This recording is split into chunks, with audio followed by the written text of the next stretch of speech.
बवासीर, मूळव्याधी, बवासीर म्हणतात किंवा मूळव्याधी म्हणतात, मराठीमध्ये मूळव्याधी, अशाची एक औषधी सांगतो. गोरखमुंडी एक छोटी वनस्पती असते.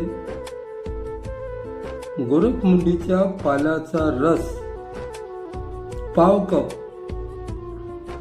गोरखमुंडीच्या पाल्याचा रस पाव कप, शेंदे मीठ 2 चिमूट असे एकत्र करून सकाळ संध्याकाळी 3दा रोज किंवा सकाळ संध्याकाळी असे 3 दिवस घेतल्याने मूळव्याधी परिपूर्ण बरी होते. ही औषधे मी फार जणांना देत आहे. अशीच नवीन माहितीसाठी अर्शव रोगमुक्त चॅनलला सबस्क्राईब करा, शेअर करा. ओम नमः शिवाय.